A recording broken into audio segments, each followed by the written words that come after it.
ವಿದ್ಯಾರ್ಥಿಗಳೇ ನಮಸ್ಕಾರ. ಮೊನ್ನೆ ದಿನ 8ನೇ ತರಗತಿಯ ಗಣಿತ ವಿಷಯಕ್ಕೆ ಸಂಬಂಧಪಟ್ಟಂತೆ ಒಂದು ಚರಾಕ್ಷರವುಳ್ಳ ರೇಖಾತ್ಮಕ ಸಮೀಕರಣದ ಅರ್ಥ, ಅದರ ಮೇಲೆ ಸಾಕಷ್ಟು ಲೆಕ್ಕಗಳನ್ನು ಕೂಡ ಬಿಡಿಸಿದ್ವಿ. ಹಾಗೆಯೇ ಸ್ಟೇಟ್ಮೆಂಟ್ ಪ್ರಾಬ್ಲಮ್ಸನ್ನು ಕೂಡ ಬಿಡಿಸಿದ್ವಿ. ಇದು ಪರೀಕ್ಷಾ ದೃಷ್ಟಿಯಿಂದ ಮತ್ತು ಮುಂದೆ ಬರ್ತಕ್ಕಂಥ ಕಾಂಪಿಟೇಟಿವ್ ಎಕ್ಸಾಮ್ಸಿಗೂ ಕೂಡ ಸಾಕಷ್ಟು ಅನುಕೂಲ ಆಗುತ್ತೆ. ಹಾಗಾಗಿ ಈ ಪಾಠವನ್ನು ಚೆನ್ನಾಗಿ ಅಭ್ಯಾಸ ಮಾಡಬೇಕು ಅನ್ನೋದನ್ನು ನಿಮಗೆ ಹೇಳಿದ್ದೆ. ಈಗ ಮುಂದಿನ ನಿಮ್ಮ ಪಾಠ ಚತುರ್ಭುಜಗಳ ಪರಿಚಯ. ಚತುರ್ಭುಜಗಳು ಕೋಆರ್ಡಿನೇಟ್ಸ್ ಅಂತ ಕರೀತಾರೆ ಇಂಗ್ಲಿಷ್.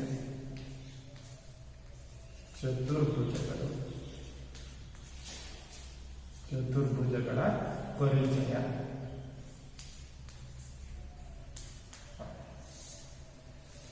ಈಗಾಗಲೇ 7ನೇ ತರಗತಿಯಲ್ಲಿ ಕೆಲವು ಅಂಶಗಳನ್ನು ನೀವು ಅಧ್ಯಯನ ಮಾಡಿರ್ತೀರ. ಚತುರ್ಭುಜಗಳು ಅಂತಂದ್ರೆ ಏನು? ಚತುರ್ಭುಜಗಳು ಅಂತಕ್ಕಂಥದ್ದನ್ನ ಅರ್ಥ ಮಾಡ್ಕೊಳ್ಳೋಕ್ಕಿಂತ ಮುಂಚೆ ಬಹುಭುಜಾಕೃತಿಗಳು ಅಂತಂದ್ರೆ ನೋಡಿ. ಬಹುಭುಜಾಕೃತಿಗಳು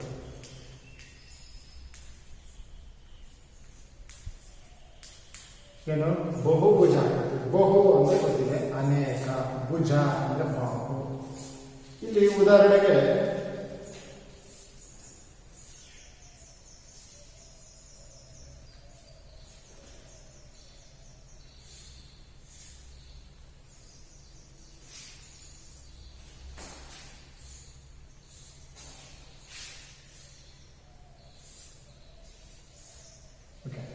ಇವುಗಳನ್ನು ನಾವು ಬಹುಭುಜಾಕೃತಿಗಳು. ಈ ಬಹುಭುಜಾಕೃತಿಗಳು ಅಂತಂದ್ರೆ ಏನಿರ್ಬೇಕಪ್ಪ ಕಂಡೀಷನ್ ಅಂದ್ರೆ, ಸರಳ ರೇಖಾಖಂಡಗಳನ್ನು ಅವುಗಳ ಅಂತ್ಯ ಬಿಂದುಗಳಲ್ಲಿ ಸೇರಿಸಿದಾಗ ಉಂಟಾಗುವ ಸಮತಲಾಕೃತಿಯನ್ನು ನಾವು ಬಹುಭುಜಾಕೃತಿ ಅಂತ ಕರಿತೀವಿ. ಡೆಫಿನೇಷನ್ ಸರಿಯಾಗಿ ಅರ್ಥ ಮಾಡ್ಕೊಳ್ಳಿ. ಸರಳ ರೇಖಾಖಂಡಗಳನ್ನು, ಇದೆಲ್ಲ ರೇಖಾಖಂಡ ಎಲ್ಲಿ ಸೇರಿಸಿದಿವೆ? ಇದು ಎ, ಬಿ, ಸಿ, ಡಿ ಅಂತಕ್ಕಂಥ ಒಂದು ಬಹುಭುಜಾಕೃತಿ ಅಂತ. ಎ ಬಿ ಅನ್ನೋದೊಂದು ರೇಖಾಖಂಡ. ಎ ಬಿ ಅನ್ನ ಬಿ ಸಿಗೆ ಯಾವ್ದು ಎಲ್ಲಿ ಸೇರಿಸಿದ್ದೀವಿ? ಎ ಬಿಯ ಅಂತ್ಯ ಬಿಂದುವಿನಲ್ಲಿ ಬಿ ಪ್ರಾರಂಭ ಆಗುತ್ತೆ. ಹಾಗೆ ಸಿ ಅಂತ್ಯ ಬಿಂದುವಿನಿಂದ ಸಿ ಡಿ ಸ್ಟಾರ್ಟ್ ಆಗುತ್ತೆ. ಡಿ ಅಂತ್ಯ ಬಿಂದು ಹೋಗ್ಬಿಟ್ಟು ಎ ಸೇರ್ತದೆ. ಹಾಗೆ ನಾವೇನಿತ್ತು ಡೆಫಿನೇಷನ್, ಸರಳ ರೇಖಾಖಂಡಗಳನ್ನು ಅವುಗಳ ಅಂತ್ಯ ಬಿಂದುಗಳಲ್ಲಿ ಸೇರಿಸಿದಾಗ ಉಂಟಾಗುವ ಸಮತಲಾಕೃತಿಯನ್ನ ಆವೃತ ಸಮತಲಾಕೃತಿ. ಅದೊಂದು ರೇಖೆ ಆವೃತ ಸಮತಲಾಕೃತಿ. ಏನಾಗುತ್ತೆ ಆವೃತ ಅಂದ್ರೆ ಓಪನ್ ಇರಬಾರ್ದು ಎಲ್ಲೂ. ಈಗ ಫಾರ್ ಎಕ್ಸಾಂಪಲ್ ಹೀಗಿದೆ ಅಂತ, ಇದು ಇದು ರೇಖಾಖಂಡಗಳಿಂದಲೇ ಸೇರಿರ್ತಕ್ಕಂಥದ್ದು, ಸಮತಲದ ಮೇಲೆ ಇರ್ತಕ್ಕಂಥದ್ದು. ಆದ್ರೆ ಏನಾಗಿದೆ? ಓಪನ್. ಅಥವಾ ಇಲ್ಲೆಲ್ಲ ಒಂದು ಪಾಯಿಂಟ್ ಹತ್ರ ಓಪನ್. ಈಗ ಓಪನ್ ಇರಂಗಿಲ್ಲ. ಹಾಗಾಗಿ ಅದನ್ನ ಆವೃತ ಅಂದ್ರೆ ಕ್ಲೋಸ್ಡ್ ಫಿಗರ್. ಸಮತಲದ ಮೇಲೆ ಇರಬೇಕು. ಇವೆಲ್ಲವೂ ಸಮತಲಾಕೃತಿ. ಗೊತ್ತಿದೆ ನಿಮಗೆ ಸಮತಲಾಕೃತಿಗಳು ಅಂತಂದ್ರೆ ಏನು? ಹಾಗಾದ್ರೆ ಡೆಫಿನೇಷನ್ ಏನು ಹೇಳೋಣ? ಸರಳ ರೇಖಾಖಂಡಗಳನ್ನು ಅವುಗಳ ಅಂತ್ಯ ಬಿಂದುಗಳಲ್ಲಿ ಸೇರಿಸಿದಾಗ ಉಂಟಾಗುವ ಆವೃತ ಸಮತಲಾಕೃತಿಯನ್ನು ಬಹುಭುಜಾಕೃತಿ ಅಂತ ಕರೀತೀವಿ. ಈಗ ನಾವು ಎರಡು ಬಾಹುಗಳನ್ನು ಹಾಕತ್ತಾ ಏನಾಗುತ್ತೆ? ಎರಡು ಬಾಹುಗಳನ್ನು ಹಿಡಿದ್ರೆ ನಾವು ಒಂದು ರೇಖಾ ಸಮತಲಾಕೃತಿಯನ್ನು ಹಿಡಿಲಿಕ್ಕೆ ಹೋದ್ರೆ ಅದು ಆವೃತ ಆಗಲ್ಲ ಇದೆ. ಹಾಗಾಗಿ ಎರಡು ಬಾಹುವಿನಿಂದ ನಾವು ಬಹುಭುಜಾಕೃತಿಯನ್ನು ರಚಿಸಲಿಕ್ಕೆ ಸಾಧ್ಯ ಇಲ್ಲ. ಹಾಗಾದ್ರೆ ಕನಿಷ್ಠ ಎಷ್ಟು ಬಾಹು ಇರಬೇಕು? 3 ಬಾಹುಗಳಿರಬೇಕು. ಸೊ ಹಾಗಾಗಿ ಮೊದಲನೇ ಬಹುಭುಜಾಕೃತಿ ಯಾವ್ದಪ್ಪ ಅಂದ್ರೆ ಈ ಚಿತ್ರ. ಅಂದ್ರೆ ಇದನ್ನ ಏನಂತ ಕರಿತೀವಿ ನಾವು? ಗೊತ್ತಿದೆ ನಿಮ್ಮೆಲ್ಲರಿಗೂ ಕೂಡ, ತ್ರಿಭುಜ. ಇದು ಆಯತ ಅಂತ ನೀವು ಹೇಳ್ತೀರಾ. ಆದ್ರೆ ಒಂದು ವಿಧ. ಯಾವ್ದೊಂದು ವಿಧ? ಚತುರ್ಭುಜದ ಒಂದು ವಿಧ. 2 ಬಾಹು ಇದ್ರೆ ಚತುರ್ಭುಜ ಅಂತ ಕರೀತಾರೆ. ಹಾಗಾದ್ರೆ ಚತುರ್ಭುಜನ ನಾವೇನಂತ ಹೇಳ್ಬೋದು? 4 ಬಾಹುಗಳುಳ್ಳ ಬಹುಭುಜಾಕೃತಿಯನ್ನು ಚತುರ್ಭುಜ. ತ್ರಿಭುಜನ ಏನಂತ ಹೇಳ್ಬೋದು? 3 ಬಾಹುಗಳುಳ್ಳ ಬಹುಭುಜಾಕೃತಿಯನ್ನ ತ್ರಿಭುಜ ಅಂತ. ಇದಾಗಾದ್ರೆ 5 ಇದ್ರೆ 5 ಬಾಹುಗಳನ್ನು ಹೊಂದಿರುವ ಬಹುಭುಜಾಕೃತಿಯನ್ನ ಪಂಚಭುಜಾಕೃತಿ ಅಂತ ಕರೀತೀವಿ. ಪಂಚ ಬಹುಭುಜಾಕೃತಿ ಅಥವಾ ಪಂಚಭುಜಾಕೃತಿ. ಇಂಗ್ಲಿಷ್ನಲ್ಲಿ ಪೆಂಟಗನ್ ಅಂತ ಕರೀತೀವಿ.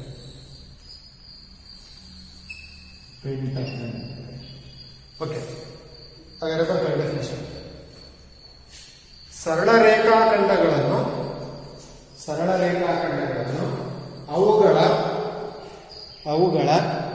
ಅಂತ್ಯ ಬಿಂದುಗಳಲ್ಲಿ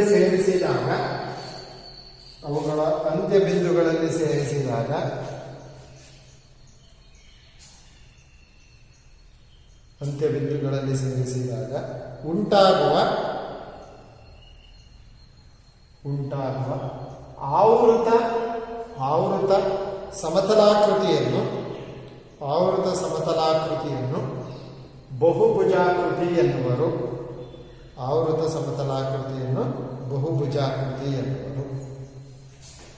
ಬೇರೆ ಬೇರೆ ತರ ಹೇಳ್ತಾರೆ ಡೆಫಿನೇಷನ್. ಉದಾಹರಣೆಗೆ ಈಗ ನಿಮ್ಮ ಬುಕ್ಕಲ್ಲಿ ಹಿಂಗಿದೆ, ರೇಖಾಖಂಡಗಳ ಸೇರಿಸುವಿಕೆಯಿಂದ ಉಂಟಾದ ಸರಳವಾದ ಆವೃತ ವಕ್ರಾಕೃತಿಯನ್ನು ಬಹುಭುಜಾಕೃತಿ ಎನ್ನುವರು. ರೇಖಾಖಂಡಗಳನ್ನು ಸೇರಿಸುವುದಾಗ ಉಂಟಾಗುವ ಆವೃತ ವಕ್ರಾಕೃತಿ ಹೆಂಗಾರ ಇರ್ಬೋದು. ಉದಾಹರಣೆಗೆ ಇದಾಗತ್ತಾ? ಆಗಲ್ಲ, ಓಪನ್ ಇರಬಾರ್ದು ಅಂತ ಹೇಳಿದ್ರು ಆವೃತ. ಇದು ಒಂದು ಬಹುಭುಜಾಕೃತಿನ. ಹೌದು, ಇದು ಬಹುಭುಜಾಕೃತಿ.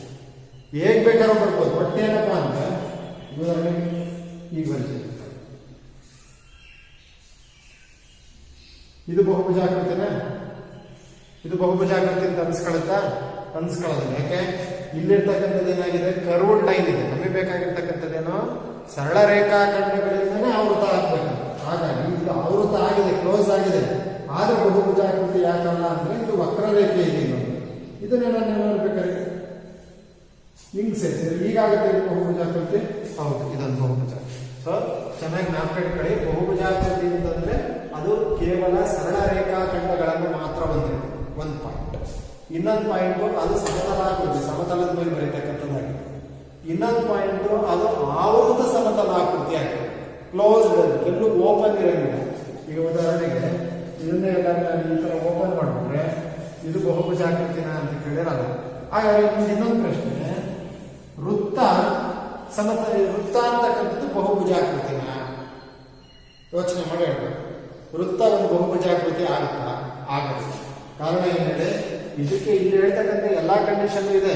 ಸಮತಲಾಕೃತಿನೂ ಹೌದು, ಆವೃತಾಕೃತಿನೂ ಹೌದು, ಎಲ್ಲ ಹೌದು. ಆದ್ರೆ ಏನಿಲ್ಲ, ಗುಡ್, ಅದೇನಾಗಿರ್ಬೇಕು, ಸರಳ ರೇಖಾಖಂಡಗಳಿಂದಲೇ ರಚಿತವಾಗಿರ್ತಕ್ಕಂಥ ಆಕೃತಿ ಆಗಿದೆ.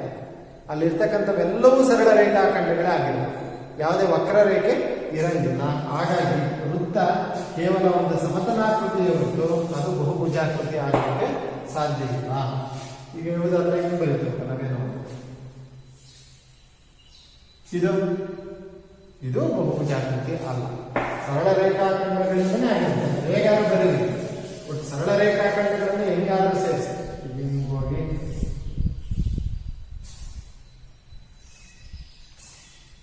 ಇದು ಬಹುಭುಜಾಕೃತಿ ಆಗುತ್ತಾ? ಹೌದು, ಆಗುತ್ತೆ. ಯಾಕೆ?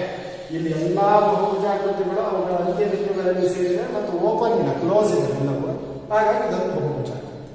ಓಕೆ, ಡೆಫಿನೇಷನ್ ಬರ್ಕೊಂಡ್ರಲ್ಲ, ಅದರಲ್ಲಿ ಅವುಗಳು ಹೊಂದಿರತಕ್ಕಂಥ ಬಾಹುಗಳ ಸಂಖ್ಯೆ ಆಧಾರದ ಮೇಲೆ ಬಹುಭುಜಾಕೃತಿಯಿಂದ ವಿಂಗಡಿಸ್ತದೆ. ನೆಕ್ಸ್ಟ್ ಅಡಿ ಬಹುಭುಜಾಕೃತಿಗಳ ವರ್ಗೀಕರಣ. ಬಹುಭುಜಾಕೃತಿಗಳ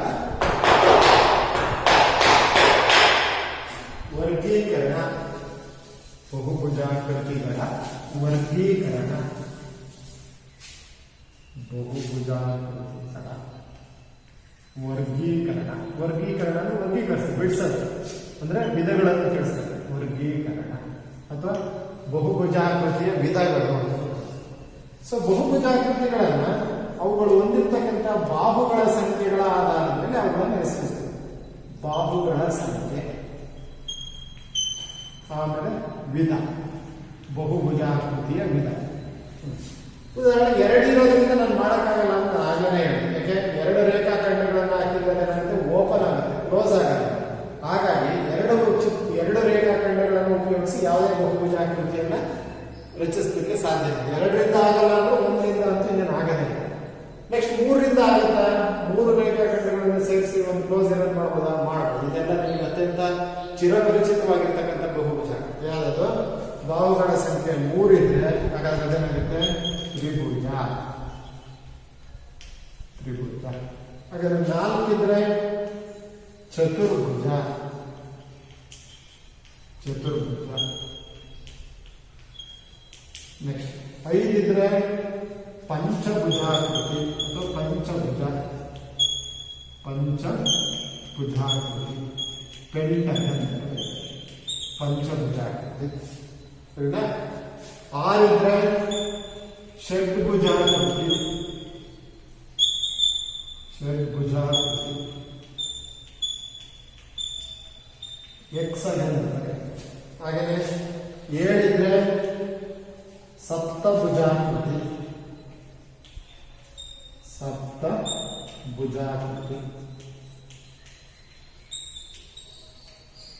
8 ಇದ್ರೆ ಅಷ್ಟಭುಜಾಕೃತಿ ಅಷ್ಟಭುಜಾಕೃತಿ ಅಷ್ಟಭುಜಾಕೃತಿ. 9 ಇದ್ರೆ ನವಭುಜಾಕೃತಿ ನವಭುಜಾಕೃತಿ. 10 ಇದ್ರೆ ದಶಭುಜಾಕೃತಿ ದಶಭುಜಾಕೃತಿ. ಓಕೆ, ಈ ತರ ಮುಂದುವರಿತಾವೆ. ನಿಮಗೆ 10ರವರೆಗೆ ನೀವು ಜ್ಞಾಪಕ ಇಟ್ಕೊಳ್ಳಿ.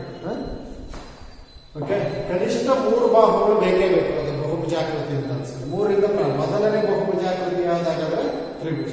4 ಇದ್ರೆ ಚತುರ್ಭುಜ ಕ್ವಾಡ್ರಿಲ್ಯಾಟ್ರಲ್ ಅಂತ ಇಂಗ್ಲಿಷ್ ಕರೀತಾರೆ. 5 ಇದ್ರೆ ಪಂಚಭುಜಾಕೃತಿ ಪೆಂಟಗನ್ ಅಂತ ಕರೀತಾರೆ. 6 ಇದ್ರೆ ಷಣ್ಮುಖ ಷಡ್ ಹೌದಾ ಷಡ್ಭುಜಾಕೃತಿ. 7 ಇದ್ರೆ ಸಪ್ತಭುಜಾಕೃತಿ ಎಪ್ಟಗನ್ ಅಂತ ಕರೀತಾರೆ. 8 ಇದ್ರೆ ಅಷ್ಟಭುಜಾಕೃತಿ ಆಕ್ಟಗನ್ ಅಂತ ಕರೀತಾರೆ. 9 ಇದ್ರೆ ನವಭುಜಾಕೃತಿ ನಾನಗನ್ ಅಂತ ಕರೀತಾರೆ. 10 ಇದ್ರೆ ದಶಭುಜಾಕೃತಿ ಇಂಗ್ಲಿಷ್ ನಲ್ಲಿ ಡೆಕಾಗನ್ ಅಂತ ಕರೀತಾರೆ. ಟ್ರಯಾಂಗಲ್, ಕ್ವಾಡ್ರಿಲ್ಯಾಟ್ರಲ್, ಪೆಂಟಗನ್, ಹೆಕ್ಸಗನ್, ಎಪ್ಟಗನ್, ಆಕ್ಟಗನ್, ಆಮೇಲೆ ನಾನಗನ್, ಡೆಕಾಗನ್ ಅಂತ. ಅವುಗಳು ಇರ್ತಕ್ಕಂಥ ಪದ ಅದು ಗೊತ್ತಾಗುತ್ತೆ ನಿಮಗೆ. 3 ಅಂದ್ರೆ 3. ಇದ್ರ ಹೆಸರು ಹೇಳಿ. ಚತುರ್ಮುಖ ಅಂದ್ರೆ ಚತುರ್ಮುಖ ಬ್ರಹ್ಮ ಅಂತ ಹೇಳೋದಿಲ್ಲ. ಎಷ್ಟು ಮುಖ ಇರ್ತದೆ? 4. ಹೌದಾ? ಪಂಚ ಅಂದ್ರೆ 5, ಷಡ್ ಅಂದ್ರೆ 6, ಸಪ್ತ ಅಂದ್ರೆ 7, ಅಷ್ಟ ಅಂದ್ರೆ 8, ನವಗ್ರಹಗಳು ಅಂದ್ರೆ ಎಷ್ಟು? 9. ದಶಮುಖ ಯಾರು? ರಾವಣ ಅಲ್ವಾ? ಸೊ ದಶ ಅಂತ ಹೇಳಿದ್ರೆ 10. ಸೊ ಈ ರೀತಿ ಅವುಗಳ ಬಾಹುಗಳ ಹೊಂದಿರತಕ್ಕಂಥ ಆಧಾರದ ಮೇಲೆ ಬಹುಭುಜಾಕೃತಿಗಳನ್ನು ನಾವು ವಿವಿಧ ರೀತಿಯಲ್ಲಿ ವಿಂಗಡಿಸ್ಕೊಳ್ತೀವಿ. ಅವುಗಳನ್ನು ಬರ್ಕೊಂಡು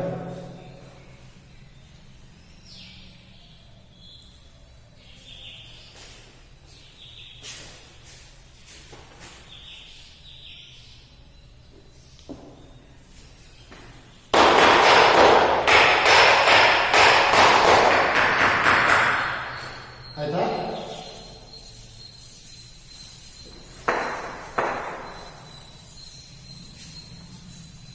ಸೊ ನಾವೀಗ ಬಹುಭುಜಾಕೃತಿ ಅಂತಂದ್ರೆ ಏನು, ಅದರಲ್ಲಿ ಬಹುಭುಜಾಕೃತಿಯ ವಿಧಗಳು ಯಾವ್ಯಾವು ಅನ್ನೋದನ್ನ ಅರ್ಥ ಮಾಡ್ತೀವಿ. Next ಕರ್ಣಗಳು, diagonals.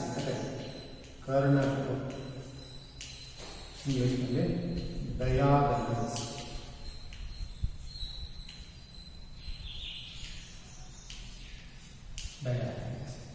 ಈಗ ಉದಾಹರಣೆಗೆ ಒಂದು ತ್ರಿಭುಜ ಇದೆ ಅಂತ, ಇಲ್ಲಿ ಒಂದು ಚತುರ್ಭುಜ ಇದೆ ಅಂತ. ಚತುರ್ಭುಜ ಅಂತ ಯಾಕೆ ಕರಿತೀವಿ ಇದನ್ನ? 4 ಬಾಹು ಇದೆ ಹಾಗಾಗಿ ಚತುರ್ಭುಜ. ಅಥವಾ ಪಂಚಭುಜ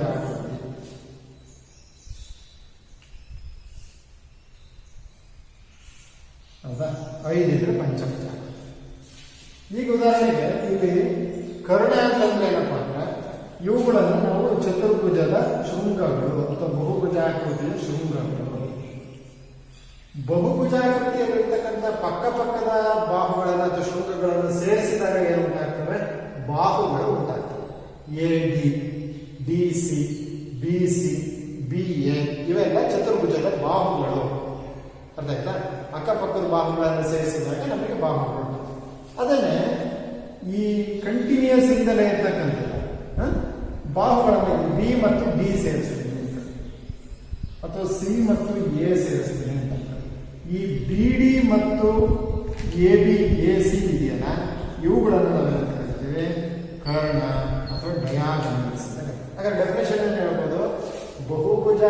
ರೀತಿಯ ಅಭಿಮುಖ ಶೃಂಗಗಳನ್ನು ಸೇರಿಸಿದಾಗ ಉಂಟಾಗುವ ಭಾವಗಳನ್ನು ನಾವೇನಂತ ಕರಿತೀವಿ? ಕರ್ಣಗಳು ಅಂತ ಕರಿತೀವಿ. ಅಥವಾ ಅಭಿಮುಖ ಅಂತಲೇ ಏನು ಹೇಳಬೇಕು? ಉದಾಹರಣೆಗೆ ಇದನ್ನು ತಗೊಳ್ತೀವಿ. A, B, C, D, E. ಇದು ಎ, ಬಿ ಇವೆಲ್ಲ ಏನಿದಾವೆ ಕ್ರಮಾನುಗತ ಬಿಂದುಗಳು. ಎ ಆದ್ಮೇಲೆ ಬಿ ಬರುತ್ತೆ, ಬಿ ಆದ್ಮೇಲೆ ಸಿ, ಸಿ ಆದ್ಮೇಲೆ ಡಿ, ಡಿ ಆದ್ಮೇಲೆ ಇ, ಡಿ ಆದ್ಮೇಲೆ ಎ. ಇವೆಲ್ಲ ಕ್ರಮಾನುಗತ ಬಿಂದುಗಳು, ಅಂದ್ರೆ ಒಂದಾದ್ಮೇಲೆ ಒಂದು ಬರ್ತಕ್ಕಂಥ. ಆ ಒಂದಾದ್ಮೇಲೆ ಒಂದು ಬರ್ತಕ್ಕಂಥವನ್ನು ಸೇರಿಸೋದ್ರಿಂದ ನಾನು ಹಾಗೆ ಹೇಳಿದೆ, ಅಕ್ಕಪಕ್ಕದ ಶೃಂಗಗಳನ್ನ ಸೇರಿಸಿದ್ರೆ ಉಂಟಾಗುತ್ತೆ ಬಾಹುಗಳು ಅಂತ. ಅನುಕ್ರಮವಲ್ಲದ ಎ, ಬಿ ಅನುಕ್ರಮ, ಎ ಆದ್ಮೇಲೆ ಸಿ ಅನುಕ್ರಮ ಅಲ್ಲ, ಮತ್ತೆ ಇನ್ನೊಂದಿತ್ತು. ಆ ಅನುಕ್ರಮವಲ್ಲದ ಬಿಂದುಗಳನ್ನು ಸೇರಿಸಿದೆ. ಅಥವಾ ಬಿ ಮತ್ತು ಡಿ, ಸಿ ಬರಬೇಕಿತ್ತು, ಸಿ ಬಿಟ್ಟಾಗ ಸ್ಕಿಪ್ ಮಾಡಿಸಿದೆ.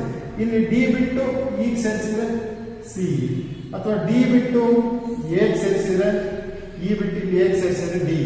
ಇವು ಏನಿದಾವೋ ಯಾವ್ಯಾವ ಇದರಲ್ಲಿ ಈ ಚಿತ್ರದಲ್ಲಿ ಎ ಸಿ, ಆಮೇಲೆ ಸಿ ಇ, ಆಮೇಲೆ ಬಿ ಡಿ,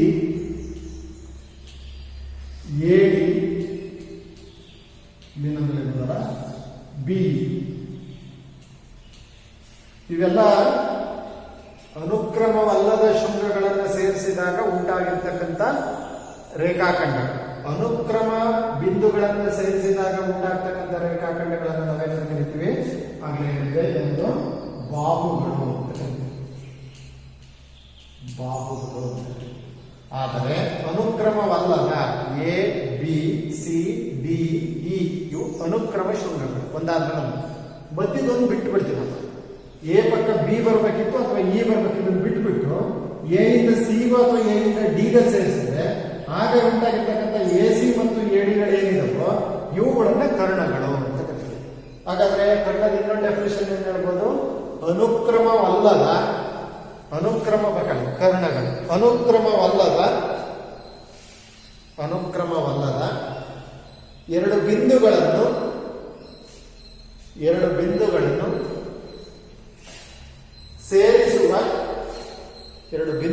ಸೇರಿಸುವ ರೇಖಾಖಂಡವನ್ನು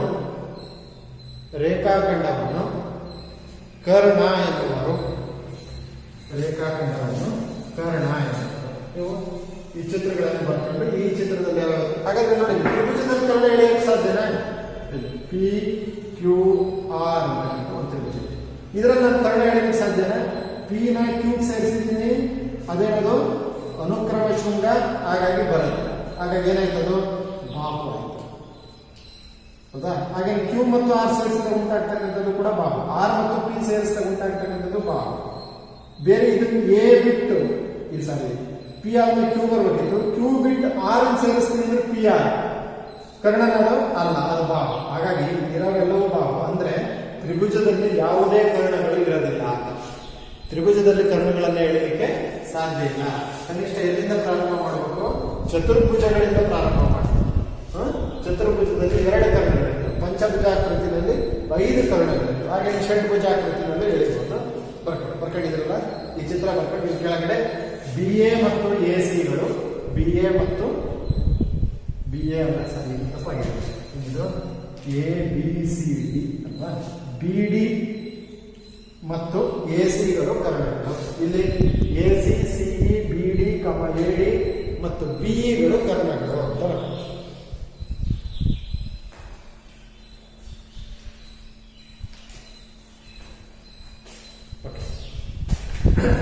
ಈಗ ನಮಗೆ ಬಹುಭುಜಾಕೃತಿ ಅಂದ್ರೇನು, ಬಹುಭುಜಾಕೃತಿಯ ಶೃಂಗಗಳು, ಬಾಹುಗಳು ಎಲ್ಲ ಗೊತ್ತಿತ್ತು. ಕರ್ಣಗಳ ಬಗ್ಗೆ ಪರಿಚಯ ಇರಲಿಲ್ಲ. ಕರ್ಣಗಳು ಅಂತಂದ್ರೆ ಏನು ಅನ್ನೋದನ್ನ ಅರ್ಥ ಮಾಡ್ಕೊಂಡಿದ್ವಿ. ಅನುಕ್ರಮವಲ್ಲದ ಶೃಂಗಗಳನ್ನು ಸೇರಿಸುವ ರೇಖಾಖಂಡವನ್ನು ನಾವೇನಂತ ಕರಿತೀವಿ? ಕರ್ಣ ಅಂತ ಕರಿತೀವಿ. ಕರ್ಣ ಕನಿಷ್ಠ ಪ್ರಾರಂಭ ಆಗ್ತಕ್ಕಂಥದ್ದೇ ಚತುರ್ಭುಜದಿಂದ. ತ್ರಿಭುಜದಲ್ಲಿ ಯಾವುದೇ ರೀತಿಯಾಗಿರ್ತಕ್ಕಂಥ ಕರ್ಣಗಳು ಇರೋದಿಲ್ಲ ಅಂತಕ್ಕಂಥದ್ದು ಗೊತ್ತಿದೆ. ಹಾಗೆಯೇ ನೆಕ್ಸ್ಟ್ ಈ ಬಹುಭುಜಾಕೃತಿನಲ್ಲಿ ಬಹಿರ್ವಕ್ರ ಮತ್ತು ಅಂತರ್ವಕ್ರ ಬಹುಭುಜಾಕೃತಿಗಳು ಅಂತ ಕರೀತಾರೆ. ಅಂದರೆ ಬಹಿರ್ವಕ್ರ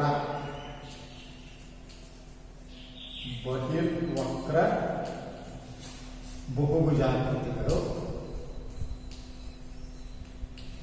ಬಹಿರ್ವಕ್ರ ಬಹುಭುಜಾಕೃತಿಗಳು ಮತ್ತೆ ಅಂತರ್ವಕ್ರ ಬಹಿರ್ವಕ್ರ ಬಹುಭುಜಾಕೃತಿಗಳು. ಏನಾಗಂದ್ರೆ ಬಹಿರ್ವಕ್ರ ಬಹುಭುಜಾಕೃತಿಗಳು ಅಂದ್ರೇನು, ಅಂತರ್ವಕ್ರ ಬಹುಭುಜಾಕೃತಿಗಳು ಅಂತಂದ್ರೆ ಈಗ ಉದಾಹರಣೆಗೆ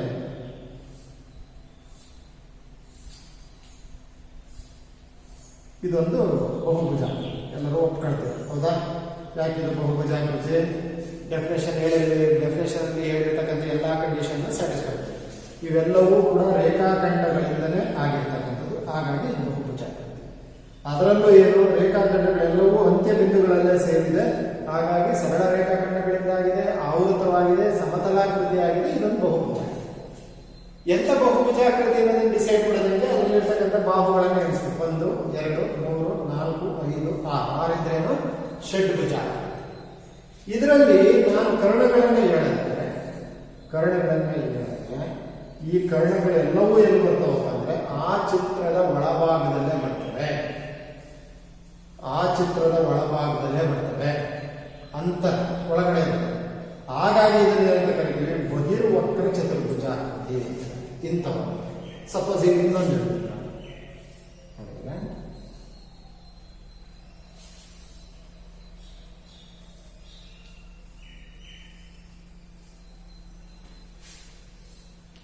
A B C D E ಅಂತ ಇದು ಬಹುಭುಜಾಕೃತಿನ.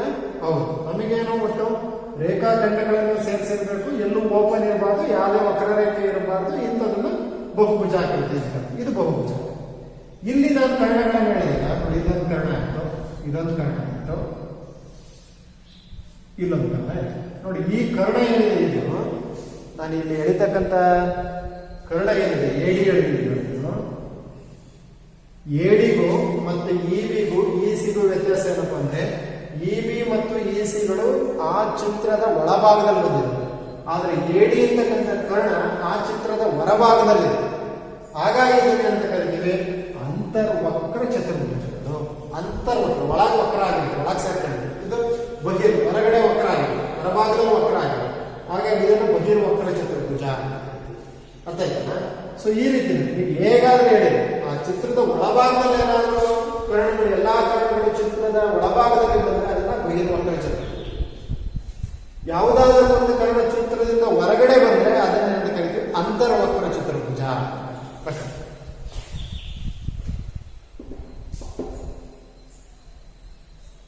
ಬಹಿರ್ವಕ್ರ ಚತುರ್ಭುಜ. ಬಹಿರ್ವಕ್ರ ಚತುರ್ಭುಜದಲ್ಲಿ ಎಲ್ಲಾ ಕರ್ಣಗಳು ಚಿತ್ರದ ಒಳಭಾಗದಲ್ಲಿ ಬರುತ್ತವೆ.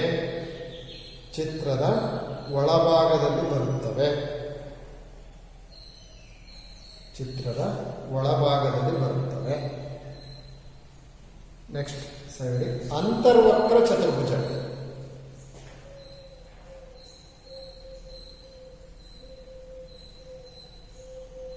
ಅಂತರ್ವಕ್ರ ಬಹುಭುಜಾಕೃತಿಯಲ್ಲಿ ಯಾವುದಾದರೂ ಒಂದು ಕೋನ, ಯಾವುದಾದರೂ ಒಂದು ಕರ್ಣ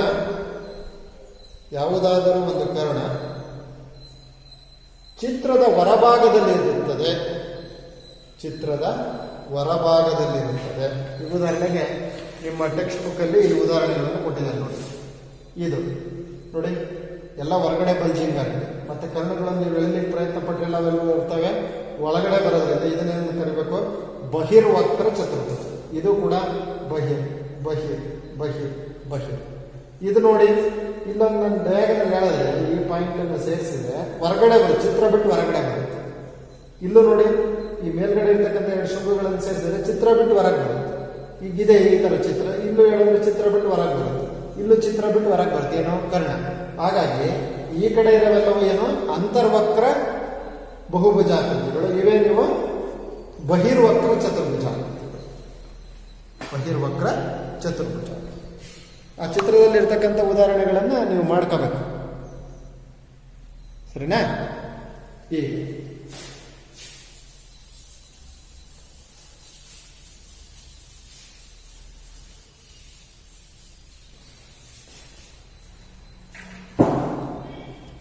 ಈಗಾಗಲೇ ಯಾವುದೇ ಒಂದು ಬಹುಭುಜಾಕೃತಿಯಲ್ಲಿ ನಮಗೆ ಗೊತ್ತಿದೆ ತ್ರಿಭುಜ ಇದೆಯಲ್ಲ, ಸುಲಭವಾಗಿ ಎಲ್ಲರಿಗೂ ಕೂಡ ಗೊತ್ತಿದೆ. ತ್ರಿಭುಜದಲ್ಲಿ 3 ಬಾಹು ಇರ್ತವೆ, 3 ಕೋನ ಇರ್ತವೆ ಮತ್ತು ಯಾವುದೇ ತ್ರಿಭುಜದ 3 ಒಳಕೋನಗಳನ್ನು ಕೂಡಿದಾಗ ಎಷ್ಟು ಬರುತ್ತೆ? 180 ಡಿಗ್ರಿ ಬರುತ್ತೆ ಅಂತಕ್ಕಂಥ ವಿಚಾರ ಗೊತ್ತಿದೆ. ಹೌದಾ? ತ್ರಿಭುಜದ 3 ಒಳಕೋನಗಳ ಮೊತ್ತ 180 ಡಿಗ್ರಿ ಆಗಿರುತ್ತದೆ. ಹಾಗೆ ಒಂದು ಚತುರ್ಭುಜವನ್ನು ಹಾಕೊಂಡ್ರೆ, 4 ಬಾಹು ಇರ್ತಕ್ಕಂಥ ಯಾವುದಾದ್ರೂ ಒಂದು ಬಹುಭುಜಾಕೃತಿಯನ್ನೇ ಹಾಕೊಂಡ್ರೆ ಇಲ್ಲೆಷ್ಟು ಬರುತ್ತೆ ಆಗಿದ್ರೆ ಮೊತ್ತ? ಇದು ಗೊತ್ತಿಲ್ಲ ಅಲ್ವಾ? ಆದರೆ ತ್ರಿಭುಜದ ಸಹಾಯದಿಂದ ಕಂಡುಹಿಡಿಯಬಹುದು. ನಾನು ಇನ್ನೊಂದು ಅಭಿಮುಖ ಶೃಂಗವನ್ನು ಸೇರಿಸ್ತೀನಿ. ಆಗ ಎಷ್ಟು ಒಂದು ಚತುರ್ಭುಜ ಎಷ್ಟು ತ್ರಿಭುಜಗಳಾಗಿ ಪರಿವರ್ತನೆ ಆಯಿತು? 2 ತ್ರಿಭುಜಗಳಾಗಿ ಪರಿವರ್ತನೆ ಆಯಿತು. ನಮಗೆ ಗೊತ್ತಿದೆ ತ್ರಿಭುಜದ 3 ಒಳಕೋನಗಳ ಮೊತ್ತ 180. ಇದ್ರದ್ದು ಎಷ್ಟಿರಬೇಕು? 180. ಹಾಗಾದ್ರೆ 180 ಪ್ಲಸ್ 180 ಎಷ್ಟಾಯ್ತು? 360. ಹಾಗಾದ್ರೆ ಚತುರ್ಭುಜದ ಒಳಕೋನಗಳ ಮೊತ್ತ ಎಷ್ಟು? 360. ಹಾಗೆ ನೀವು ಒಂದು ಪಂಚಭುಜಾಕೃತಿ ಇದೆ ಅಂದ್ರೆ ಪಂಚಭುಜಾಕೃತಿಯ ಒಳಕೋನಗಳ ಮೊತ್ತ ಕಂಡುಹಿಡಿಯೋದು ಹೇಗೆ? So convert them into triangles. ಇಲ್ಲಿಂದ ಇದೊಂದು ತ್ರಿಭುಜ, ಇದೊಂದು ತ್ರಿಭುಜ. ಅಲ್ಲಿಗೆ ಎಷ್ಟು ತ್ರಿಭುಜಗಳಾಗಿ ಪರಿವರ್ತನೆ ಆಯ್ತು? ಇದು 3 ತ್ರಿಭುಜಗಳಾಗಿ ಪರಿವರ್ತನೆ. ಒಂದ್ರದ್ದು 180, ಇನ್ನೊಂದ್ರದ್ದು 180, ಮೂರನೇದ್ರದ್ದು 100. ಅಲ್ಲಿಗೆ 18, 540 ಡಿಗ್ರಿ ಆಯ್ತು. ಸರಿನಾ? ಈ ರೀತಿಯಲ್ಲಿ ನಾವು ಯಾವುದೇ ಬಹುಭುಜಾಕೃತಿಯ ಒಳಕೋನಗಳ ಮೊತ್ತವನ್ನು ಬೇಕಾದ್ರೂ ನಿರ್ಧಾರ ಮಾಡಬಹುದು, ಲೆಕ್ಕ ಆಗ್ತದೆ. ಹಾಗೆಯೇ ನೀವು ಷಡ್ಭುಜಾಕೃತಿಗೆ ಹೋದ್ರೆ ಅಲ್ಲಿ 4 ಆಗ್ತದೆ. ಹಾಗಾದ್ರೆ ಅವುಗಳ ಒಳಕೋನಗಳ ಮೊತ್ತ ಎಷ್ಟಿರುತ್ತೆ? 720 ಡಿಗ್ರಿ. ಅರ್ಥ ಆಯ್ತಾ? ಸೊ ಇಲ್ಲಿ ಕೆಲವು ಸಂದರ್ಭದಲ್ಲಿ ಏನ್ ಮಾಡ್ತಾರಪ್ಪ ಅಂತಂದ್ರೆ, ನಮ್ಮ ಇವುಗಳು ಇದೇ ತ್ರಿಭುಜದ ಬಾಹುಗಳು, ತ್ರಿಭುಜದ ಬಾಹು ಯಾವುದು? ಎ ಬಿ, ಬಿ ಸಿ ಮತ್ತು ಎ ಸಿ. ಈ ತ್ರಿಭುಜದ 3 ಬಾಹುಗಳು ಪರಸ್ಪರ ಸಮನಾಗಿದ್ದರೆ, ತ್ರಿಭುಜದ 3 ಬಾಹುಗಳು ಪರಸ್ಪರ ಸಮನಾಗಿದ್ದು, ಹಾಗೆ ತ್ರಿಭುಜದ 3 ಕೋನ ಅಳತೆಗಳು ಕೂಡ ಪರಸ್ಪರ ಸಮ. 180 3 ಕರೆಕ್ಟ್ ಆಗಿ ಹಂಚ್ಬೇಕು. ಎಷ್ಟು? 60, 60, 60.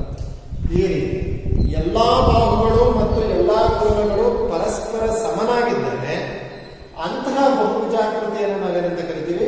ನಿಯಮಿತ ಅಥವಾ ನಿಯಮಿತ ಬಹುಭುಜಾಕೃತಿ. ನಿಯಮಿತ ಬಹುಭುಜಾಕೃತಿ, ನಿಯಮಿತ ಬಹುಭುಜಾಕೃತಿ, ನಿಯಮಿತ ಬಹುಭುಜಾಕೃತಿ ಅಂತ ಕರೀತೀವಿ. ಸರಿನಾ? ನಿಯಮಿತ ಬಹುಭುಜಾಕೃತಿ. ಸೊ ಅದರಲ್ಲಿ ಇದೊಂದು ಉದಾಹರಣೆ. ಈಗ ಏನಿಲ್ಲ ಗೊತ್ತಿದೆ, ಇದೊಂದು ಸಮಬಾಹು ತ್ರಿಭುಜ. ಅದೇ ತ್ರಿಭುಜ ಹಿಂಗಾಗ್ತೀನಿ ಅಂತಂತ,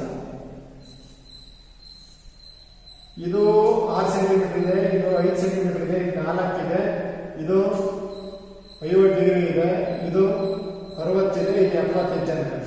ಈಗ ಇದನ್ನು ನಿಯಮಿತ ಬಹುಭುಜಾಕೃತಿ ಅಂತ ಹೇಳಿ ಬರೋದಿಲ್ಲ. ನಾವು ನಿಯಮಿತ ಬಹುಭುಜಾಕೃತಿ ಎಂದು ಕರೆಯಬೇಕು. ಎಲ್ಲಾ ಬಾಹುಗಳು ಅಳತೆ ಸಮ ಇರಬೇಕು, ಎಲ್ಲಾ ಕೋನಗಳು ಕೂಡ ಪರಸ್ಪರ ಸಮನಾಗಿರಬೇಕು. ಹಾಗಾಗಿ ಅಲ್ಲಿ ಏನು ಸಮಬಾಹು ತ್ರಿಭುಜ ಅಂತಕ್ಕಂಥದ್ದು ಏನಿದೆ ಅದು ಒಂದು ನಿಯಮಿತ ಬಹುಭುಜಾಕೃತಿ, ನಿಯಮಿತ ಬಹುಭುಜಾಕೃತಿ.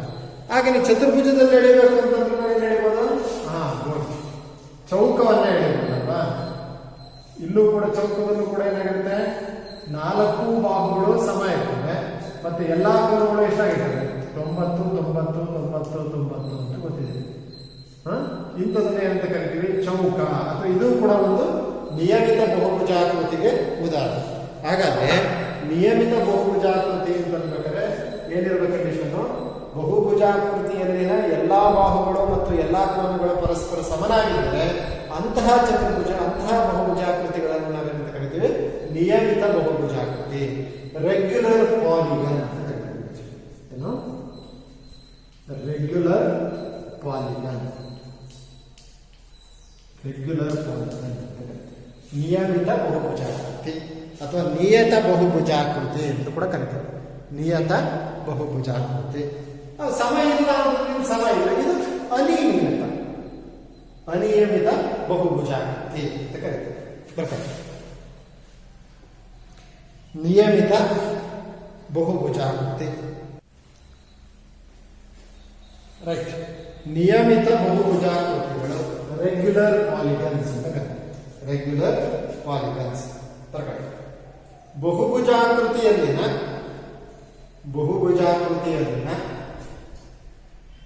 ಎಲ್ಲಾ ಬಾಹುಗಳು ಮತ್ತು ಕೋನಗಳು ಎಲ್ಲ ಬಾಹುಗಳು ಮತ್ತು ಕೋನಗಳು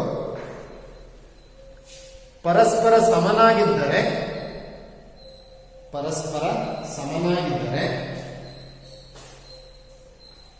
ಅಂತಹ ಬಹುಭುಜಾಕೃತಿಗಳನ್ನು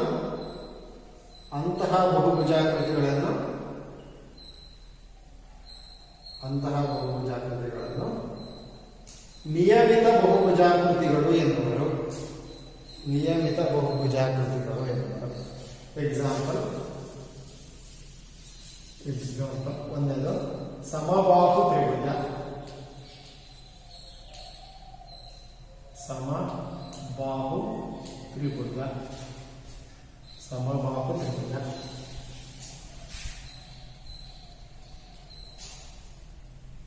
ನೀವು ಚಿತ್ರ ಬೇಕಾ ಅಥವಾ ನೆಕ್ಸ್ಟ್ ಎರಡನೇದು ಚೌಕ. ಪಂಚಭುಜಾಕೃತಿನಲ್ಲೂ ಬರುತ್ತೆ. ಪಂಚಭುಜಾಕೃತಿನಲ್ಲಿ ಹೇಗೆ ಹೇಳಬೇಕು ಅಂದ್ರೆ ಇವೆಲ್ಲ ಪರಸ್ಪರ ಸಮ ಇರಬೇಕು. ಕರೆಕ್ಟಾಗಿ ಅಳತೆ ಇಟ್ಕೊಂಡು ಹಿಡಿಯಬೇಕು. ಸ್ಕೇಲ್ ತಗೊಂಡು ಅಳತೆ ಇಟ್ಕೊಂಡ್ರೆ ಇವೆಲ್ಲ ಅಳತೆಗಳು ಪರಸ್ಪರ ಸಮ ಇರಬೇಕು. ಎಲ್ಲಾ ಕೋನಗಳು ಸಮ ಇರಬೇಕು. ಎಲ್ಲ ಕೋನಗಳು ಸಮ ಅಂದ್ರೆ ಎಷ್ಟಾಗುತ್ತೆ ಅಂತ ಹೇಳಿದ್ರೆ 3 ಆಗುತ್ತೆ. 18 3 54 540 ಕೋನಕ್ಕೆ ವಿಭಾಗ. 5 ಅಂತ 5 ಹೋಗಲ್ಲ 0 108. ಅಂದ್ರೆ ಪ್ರತಿಯೊಂದು ಕೋನದ ಅಳತೆ ಎಷ್ಟಿರಬೇಕು? 108 ಡಿಗ್ರಿ, 108 ಡಿಗ್ರಿ, 108 ಡಿಗ್ರಿ, 108 ಡಿಗ್ರಿ ಅಂತ ಇರಬೇಕು. ಕರೆಕ್ಟಾ? ಸೊ ಆಗ ಇದಕ್ಕೆ ಇದಕ್ಕೆ ಹೆಸರು. ಇದಕ್ಕೆ ಇಲ್ಲಾರೆ ಚೌಕ, ಸಮಬಾಹು ತ್ರಿಭುಜ ಇತ್ತು ಅಲ್ಲ, ಆ ತರ ಅಲ್ಲ. ಅಲ್ಲೇನು ನಿಯಮಿತ ಪಂಚಭುಜ. ಅದ್ರ ಹೆಸರೇ ನಿಯಮಿತ ಪಂಚಭುಜಾಕೃತಿ.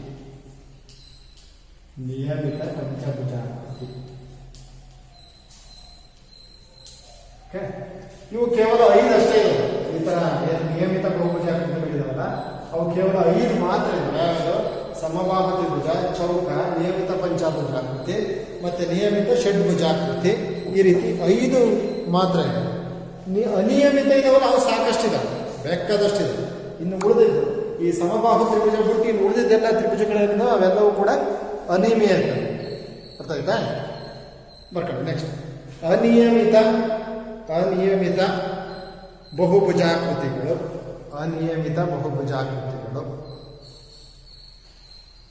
ಬಹುಭುಜಾಕೃತಿಯಲ್ಲಿನ ಬಾಹುಗಳು ಮತ್ತು ಕೋನಗಳು ಅಸಮವಾಗಿದ್ದಲ್ಲಿ ಅನಿಯಮಿತ ಬಹುಭುಜಾಕೃತಿ. ನೆಕ್ಸ್ಟ್ ಅನಿಯಮಿತ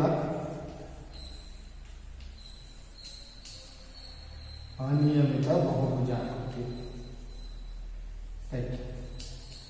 ಬಹುಭುಜಾಕೃತಿಯಲ್ಲಿನ ಬಾಹುಗಳು ಮತ್ತು ಕೋನಗಳು ಪರಸ್ಪರ ಅಸಮವಾಗಿದ್ದಲ್ಲಿ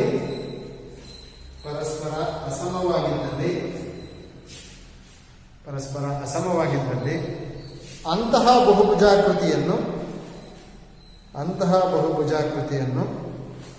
ಅನಿಯಮಿತ ಬಹುಭುಜಾಕೃತಿಗಳು ಎನ್ನುವರು.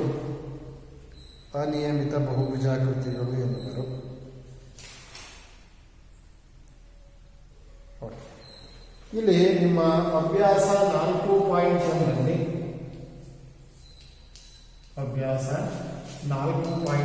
ಕೆಲ ಲೆಕ್ಕಗಳಿದ್ದಾವೆ. ಅವುಗಳನ್ನು ನೀವೇ ಈ ಪಾಠ ಮಾಡಿರೋದ ಆಧಾರದ ಮೇಲೆ ಇದು ಬಿಡಿಸ್ಬೇಕು. ಏನು, ಇಲ್ಲಿ ಕೆಲವು ಚಿತ್ರಗಳನ್ನು ಕೊಡಲಾಗಿದೆ. ಕೆಳಗಿನ ಅಂಶಗಳ ಆಧಾರದ ಪ್ರತಿಯೊಂದನ್ನು ಬರಬೇಕು.